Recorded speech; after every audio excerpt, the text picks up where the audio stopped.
అందరికీ నమస్కారం. నేను శిరీష. ప్రస్తుతం మనతో పాటు ఉన్నారు ప్రముఖ ఆధ్యాత్మికవేత్త, జ్యోతిష పండితులు చెవియం కిరణ్ శర్మ గారు. గురుగారితో మాట్లాడదాం. నమస్కారం గురుగారు. అఖండ లక్ష్మీ సౌభాగ్యవతి భవ అష్టైశ్వర సిద్ధిరస్తు. గురుగారు, ఈ జూన్ మాసంలో కర్కాటక రాశి వారికి ఎలా ఉండబోతుంది అంటారు? ఎలాంటి జాగ్రత్తలు తీసుకోవచ్చు అంటారు? ఆర్థిక పరంగా, ఆరోగ్యపరంగా. అలాగే ఈ మాసంలో కర్కాటక రాశి వారికి గురుగ్రహ సంచారం జరగబోతుంది ఆ రాశిలో. మరి దీని ప్రభావం కూడా ఎలా ఉంటుందంటారు వీరికి? కర్కాటక రాశి వారికి జూన్ 2026 మాసంలో పెద్దగా ప్రయోజనం కలిగేటువంటి అవకాశాలు నాకైతే కొంత జీరో అని చెప్తాను. నేను దాదాపుగా వీరికి జీరో అని చెప్తాను. ఎందుకంటే గురు సంచారం వీళ్ళకే వస్తుంది కదా. అంటే జన్మ గురువు దేహజాడ్యాన్ని, మతి భ్రమణాన్ని, మానసిక ఒత్తిడిని ఎక్కువ కలిగిస్తాడు. సో అదొకటి మైనస్ అవుతాయి. బుధుడు వీరికి అష్టమ స్థానంలో ఉండడం కొంత ఎఫెక్టు, రాహు యొక్క అష్టమ స్థాన ప్రభావం కొంత ఎఫెక్టు, అలాగే దశమంలో రవి ఉన్నప్పటికీ కూడా రవి మార్పు కొంత వీళ్ళకి ఇబ్బంది కలిగించే అవకాశం ఎక్కువ కనపడుతోంది. సో గోచారంలో 4 గ్రహాలు అంటే మాస సంచారాలైనటువంటి కుజ, శుక్ర, బుధ, రవిగ్రహాల ప్రభావం పెద్దగా ఏం లేదు. ఒక గ్రహం మాత్రమే అనుకూలిస్తుంది వీరికి. ఇంకా మిగతా గ్రహాలు అంతగా అనుకూలించేటువంటి అవకాశం లేదు. సో మరి ఏంటి వీళ్ళ పరిస్థితి అంటే నెగిటివ్ ఉందా అంటే నెగిటివ్ లేదు, పాజిటివ్ లేకపోవడం. అదేంటి గురువు? ఆయన పాపం ఇక్కడ మీకు ఎగ్జాంపుల్ చెప్తాను. సార్ తప్పుగా అనుకోద్దు ఎవరైనా సరే, నేను ఇలా చెప్తున్నాడు ఏంటని చెప్పేసి అందుకే అంటాను, జ్యోతిష్యం సూచకం శాస్త్రం ఒకటి, గోచార ఫలితాల కన్నా జన్మజాతకాన్ని చూసుకోవడం కూడా అనేది ముందుగానే చెప్పాను. మళ్ళీ దాని నుంచి కింద కామెంట్ వక్రంగా కామెంట్ చేస్తే నేను దానికి ధీటైన కామెంట్ సమాధానం చెప్పగలిగే శక్తి, టాలెంట్ ఉన్న వ్యక్తి కిరణ్ శర్మ మాత్రమే. నాకు మిగతా పంతులకు అంత ఉందో నాకు తెలియదు, కానీ నేను మాత్రం కరెక్ట్ పాయింట్ సమాధానం చెప్పగలుగుతాను. అందుకే ముందుగానే చెప్తున్నాను. మొన్న పరీక్షలు రాశారు, పాపం నీట్ రాశారు, టాప్ ర్యాంకులు వచ్చాయి కొంతమందికి. ఈ కర్కాటక రాశి వారికి ఆ జాతకాలు తెలుసు, వాళ్ళకి పరీక్ష రద్దు అవుతుంది మళ్ళీ అంటే వాళ్ళ జాతకాలు తెలిసి ఉండాలి, ఈ పరీక్ష వల్ల పెద్ద ప్రయోజనం లేదనే విషయం తెలిసి ఉండాలి. ఇప్పుడు వీరికి టాప్లో వచ్చిన ర్యాంకులు అందరూ కూడా maybe, but I'm not sure about that. Don't feel like the negative తీసుకోకండి, మీరు కష్టపడండి, టాప్ ర్యాంక్ రావాలని కోరుకుంటున్నాను నేను. వీరికి ఆ టాప్ ర్యాంక్ రాకపోవచ్చు, ఇలాంటి లాజిక్లు అందుకే చెప్తున్నాను నేను. ఇదే రాశుల వారికి టాప్ ర్యాంక్ వచ్చిన వాళ్ళకి రాకపోవచ్చు, ఇప్పుడు రాని వాళ్ళకి టాప్ ర్యాంక్ రావచ్చు, లేదా ఇద్దరికి కూడా బి కేటగిరీ సీట్ రావచ్చు. ఇది క్లారిటీ గుర్తుపెట్టుకోండి. నేను అనర్హత సాధ్యం చెప్పట్లేదు, ఎందుకంటే నేను తప్పించుకోవడం లేదు, తప్పించుకోవాల్సిన అవసరం నాకు అంతకన్నా లేదు. 4వ వారంలో కనుక ఎగ్జామ్స్ ఉంటే, 4వ వారంలో ఎగ్జామ్స్ ఉంటే మాత్రం ప్రమాదం. దేవుడి ద్వారా మీకు 21 తారీఖు ఉంది, గట్టెక్కడానికి అవకాశం ఉంది, జాగ్రత్త. 4వ వారంలో అంటే మనకి 22, 24 తర్వాత వచ్చేటువంటి పరీక్షలు మాత్రం ఏమాత్రం వీరికి అనుకూలం లేదు, తీవ్ర వ్యతిరేకత ఉంటుంది, విద్యార్థులకి తీవ్ర నష్టం. బ్యాక్లాగ్స్ ఎగ్జామ్స్ ఏమంటే మాత్రం బీ కేర్ఫుల్గా ఉండే ప్రయత్నం చేయండి. ఏమంటే మీరు భయపెడతారిట, మీరు అందుకే మీ జాతకాలు చెప్పడం రాదు. తెల్లగడ్డ ఒక ఆయన ఉండే, ఆయన పాపం 90 ఏళ్ళు, ఆయన చాలా బాగా చెప్పాడు. కర్కాటక రాశి వారికి ఉచ్చ స్థితిలోకి గురు భగవానుడు వచ్చేస్తున్నాడు. గురు భగవానుడు మనకు రాగానే అద్భుతమైన బంగారాన్ని ఇస్తాడు, విద్యని ఇలా మైండ్లోకి ఎచ్చేస్తాడు. ఫస్ట్ ర్యాంక్ ఉన్నదంతా కూడా, ఫస్ట్ 100 ర్యాంక్స్ అంతా కూడా కర్కాటక రాశి వారికి ఉంటుందని చెప్పాడు. అనే విషయంలో మిమ్మల్ని నీళ్ళలో ముంచేస్తున్నాను, గుర్తుపెట్టుకోండి. కాబట్టి అటువంటి విషయాలు నమ్మే ప్రయత్నం చేయకండి. జన్మజాతకంలో బాగుండి కర్కాటక రాశి వారికి అద్భుతంగా ఉండవచ్చు.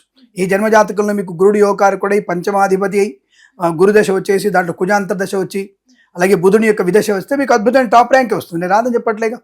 కాబట్టి ఈ విషయాన్ని గమనించుకోండి. ఇంత ఉపోద్ఘాతం ఎందుకంటే విషయం అర్థం కావడానికి చెప్తున్నాను నేను. సో కాబట్టి 3 వారాలు వీరికి యావరేజ్ ఫలితాలు ఉన్నాయి. మన దాకా 100 ర్యాంకులు వచ్చి ఉంటారు కర్కాటక రాశి వారికి. ఇప్పుడు ఆ కర్కాటక రాశి వారికి 100 ర్యాంక్ వచ్చి ఉన్నారు.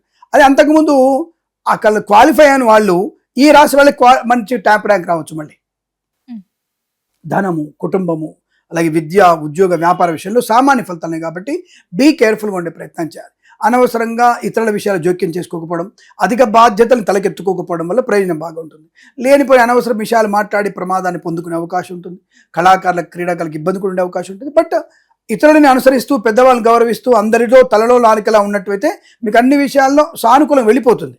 అంటే గొప్ప షేర్ మార్కెట్ లాభం రాదు, కానీ దీర్ఘకాలిక పెట్టుబడి పెడితే షేర్ మార్కెట్లో కూడా మొదటి 3 వారాలు లాభం, 4వ వారంలో పెట్టుబడి పెడితే శూన్యము, జీరో. కానీ ఆ విషయాన్ని గమనించుకునే ప్రయత్నం చేయాలి. మొదటి 3 వారాల్లో మీకు share market, speculation, communities, cryptocurrency, bitcoin, లాటరీలో ధనప్రాప్తి ఉంటుంది. అహంకారం తగ్గించుకోవాలి, దర్పము తగ్గించుకోవాలి. బర్త్డేలకి నేను ఖర్చు పెడతారు 5 లక్షలు. మొన్ననే మన ప్రధానమంత్రి చెప్పారు, ఖర్చు పెట్టుకోకుండా జాగ్రత్త పెట్టుకుంటారా, పెట్రోల్ ఎక్కువ వేసి అంటే అసమర్థులైనటువంటి ప్రధానమంత్రి చెప్తాడు. నేనేదో మళ్ళీ ఇంకోటి ఇక్కడ వచ్చేసి నువ్వు బీజేపీకి సపోర్ట్ అని మళ్ళీ ట్యాగ్ చేయకండి. నాకు మంచి అయినటువంటి నాయకుడికి ఎప్పుడు సపోర్ట్ చేస్తాను. సరే, మన విషయానికి వచ్చేస్తే, కర్కాటక రాశి విషయానికి వచ్చేస్తే, అలాంటి పొదుపైనటువంటి విషయంలో 3 లక్షలు 4 లక్షలు ఖర్చు పెట్టి పుట్టును చేయడం అవసరం. వీళ్ళకి గొప్పల కోసం తిప్పలు పడతారు వీళ్ళు. ఇప్పుడు రెండవది, సనాతన ధర్మాన్ని గౌరవించే ప్రతి నాయకుడికి నేను సాష్టాంగ నమస్కారం చేస్తాను. ఇది క్లారిటీ. ఆఫ్ కోర్స్ నా ధర్మాన్ని గౌరవించే వాడికి నేను సాష్టాంగ నమస్కారం చేస్తాను. కాబట్టి దాంట్లో నా ధర్మాన్ని తప్పుగా మాట్లాడే వాడికి చెప్పుతో కొట్టే సమాధానం చెప్తాను నేను. ఎక్కడైనా సరే, ఏ స్టేట్మెంట్ అయినా సరే ఎట్లా చెప్తాను నేను. నా ధర్మాన్ని కించపడుతుంది, నీ ధర్మాన్ని నేను కించపరచాను, నాకు అవసరం లేదు. ఇంకో ధర్మాన్ని తలకెత్తుకో, నాకు అభ్యంతరం లేదు. నా ధర్మాన్ని అవమానం చేయకు, ఇది నా పాలసీ. అటువంటి 10 మందిలో గౌరవాన్ని పొందుకుంటారు. అబ్బా భలే చేశాడరా బర్త్డే పార్టీ, అసలు ఈ టైంలో అసలు ఇటువంటి డబ్బుల విషయంలో బాగా ఖర్చు పెట్టాడరా అనేటువంటి విషయాలు. ఇదేమీ లక్కీ భాస్కర్ సినిమా కాదు ఖర్చు పెట్టడానికి. ఇక్కడ ఆ విషయాన్ని గమనించుకోవాలి. లక్కీ భాస్కర్ కంటే బ్యాంకులో పనిచేసారు, తీసుకొచ్చాడు, అది సినిమా. అది రియల్ స్టోరీలో బ్యాంకులో డబ్బులు తీసుకొస్తే ఒప్పుకోరు. 10 సీసీ కెమెరాలు ఉంటాయి చుట్టూ. ఇలాంటి లాజిక్లు సినిమాల్లో మనం ఎంజాయ్ చేయడానికి, కళ్ళకి ఆనందాన్ని కలిగించడం తప్ప రియల్ లైఫ్లో అవి సెటబుల్ కాదండి. ఆ విషయం ఏది సూటబుల్ కాదు. సినిమాని మన వైపు తిప్పుకుంటే ప్రయోజనం లేదు. అట్లా అయితే అపరిచితుల సినిమా మనలో చాలా మార్పులు తీసుకురావాలి. ఎందుకో మార్పు రాలేదు. లంచం ఇస్తూనే ఉన్నాం మనం. పుచ్చుకున్నాడు పుచ్చుకుంటాడు, ఇచ్చేవాడు ఉండాలిగా. నీ బర్త్ సర్టిఫికేట్ కావాలి, కింద నుంచి పేపర్ల కింద 500, 1000 రూపాయలు నోట్ ఎందుకు? గట్టిగా నాకు కావాలని అడిగితే 1 సారి 2 సార్లు 3 సార్లు 2 3 5 గట్టిగా వాడిని చెంపల మీద పాట్ అని కొడితే వాడు 5 అడుగుతా లంచం అడుగుతాడా? పోనీ పద్ధతి ప్రకారం నువ్వు ముందు బుక్ చేస్తావా? చెయ్యవు. నీకు వెంటనే కావాలి. ఇలా పెట్టగానే అలా ఇన్స్టెంట్ కాఫీ వచ్చినట్టు వచ్చేయాలి నీకు. బర్త్ సర్టిఫికేట్ ఏదైనా సరే గవర్నమెంట్ నుంచి పనులు వెంటనే కావాలి. వాడికి టైం ఇవ్వం మనం. అలా టైం ఇవ్వాలంటే వాడిని ఎత్తాడు. ఇక్కడ నుంచి వాడు డైరెక్ట్గా ఇక్కడ నుంచి వాడి ఫ్రెండ్ పంపిస్తాడు, ఆ ఫ్రెండ్గా డైరెక్ట్ ప్రింట్ తీస్తాడు, ప్రింట్ ఇక్కడ పంపించాడు, గంటలో వచ్చేస్తుంది నీకు. దాంట్లో ఖర్చు అవుతుంది దానికి. మరి అలా ఖర్చు అవ్వడానికి మనం వాళ్ళకి ముందు మనం ట్రై చేసాం, వాళ్ళకి ఇచ్చి అలవాటు చేసాం. అలాగే ఉంటాడు. అపరిచిత సినిమా వస్తే మనకేం మారదుగా. కాబట్టి జీవితాలు సినిమాతో ముడిపెట్టి ప్రయత్నం చేయకండి. నిజ జీవితం వేరు, సినిమా వేరు. సో కర్కాటక రాశి వారికి ఊహాజనితమైనటువంటి వ్యవస్థలు తిరుగుతారు కాబట్టి ఈ విషయాలు చెప్పాల్సి వస్తుంది.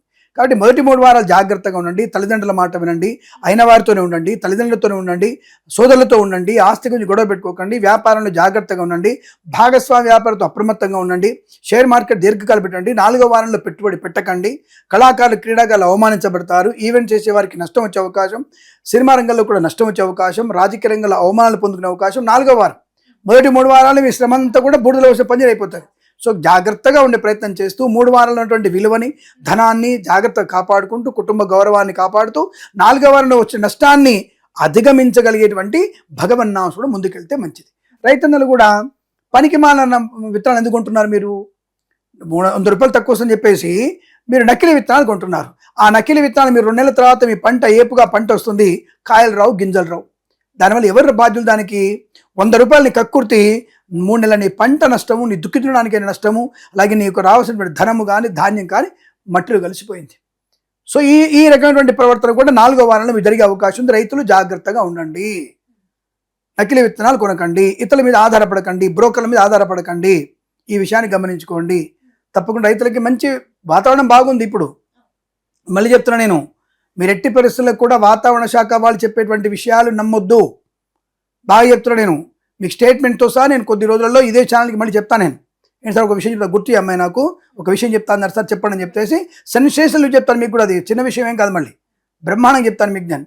కాబట్టి మీరు తప్పకుండా నీరు బ్రహ్మాండ సమృద్ధిగా ఉంది, కుంటలు, చెరువులు, రిజర్వాయర్లు బ్రహ్మాండంగా నిండే అవకాశం ఉంది. మంచి పంటలు పండే అవకాశం ఉంది. నల్లరేగడిలో పంటలు, అలాగే ఎర్ర పంటలు, నల్ల పంటలు పండుతాయి. ఎక్కువగా ఎర్ర పంటలు బాగా పండుతాయి, నలుపు పంటలు బాగా పండుతాయి. వాటి ఫోకస్ చేయండి. పూలు, పళ్ళు ఎక్కువ పండించే ప్రయత్నం చేయండి. ఆకుకూరలు బాగా పండించే ప్రయత్నం చేస్తే మీకు లాభాలు ఉంటాయి. సో కాబట్టి రైతులు కూడా మంచి క్షేమదాయకం ఉంటుంది, ఆరోగ్యం బాగుంటుంది, ఆయుష్ ఉంటుంది, ధనయోగం ఉంటుంది. 3 వారాలు సామాన్య ఫలితాలు కాబట్టి జాగ్రత్తగా ఉంటూ 4వ వారంలో చాలా సైలెంట్గా అది మనది కాదు అన్న విషయంలో ఉంటే తప్పకుండా ఈ మాసం మీరు కూడా అనుకూలంగా ఉంటుంది, శుభకరంగా ఉంటుంది. వస్తు వాహన సౌలభ్యం, విద్యలో లాభాలు, ఉద్యోగంలో అనుకూలత, వ్యాపారంలో కూడా pharma, cement, construction, real estate, boutiques, beauty parlour, automobile, electronic, చేనేత, వస్త్రదర్జీ పనిచేసే వారికి, సోషల్ మీడియా, జర్నలిస్టుల వారికి కూడా లాభాలు ఉంటాయి. సౌమ్యంగా ఉంటూ సామాన్య ఫలితాలు అనుభవించే ప్రయత్నం చేయండి, అనుకూలంగా ఉంటుంది. మరి ఏ దైవనైమసరణ బాగుంటుంది అంటారు? కర్కాటక రాశి వారికి ముఖ్యంగా పూజ చేయాల్సింది శివుని ఆరాధన ఎక్కువ చేసుకోవాలి. శివారాధన మీకు అత్యంత శుభాన్ని కలిగిస్తుంది. అలాగే అమ్మవారిని కూడా పూజించవచ్చు, బట్ శివుడిని ఎక్కువగా మనం పూజించడం వల్ల ఐశ్వర్యం, ఈశ్వరేచ్ఛ. కాబట్టి ఆయన మంచి ప్రశాంతతని, ఆనందాన్ని కలిగిస్తాడు. చూడడానికి ఆయన కళ్ళు మూసుకొని ధ్యానం చేసుకోవడం కనబడతాడు ఎక్కడ కూడా, కానీ లోపల ఆయనది బద్దలయ్యేటువంటి బ్రహ్మాండం ఆయన కడుపులోనే ఉంటుంది. సో కాబట్టి ఆయన్ని మనం ఎంతగా పూజిస్తే అంత ప్రయోజనాన్ని కలిగిస్తాడు. కర్కాటక రాశి వారు తప్పకుండా శివనామ స్మరణ శుభయోగాన్ని కలిగిస్తుంది. గురుగారు, మొత్తం మీద జూన్ మాసంలో కర్కాటక రాశి వారికి ఎలా ఉంది, ఎలాంటి జాగ్రత్తలు తీసుకోవాలి తెలియజేసినందుకు ధన్యవాదాలండి. కళ్యాణమస్తు.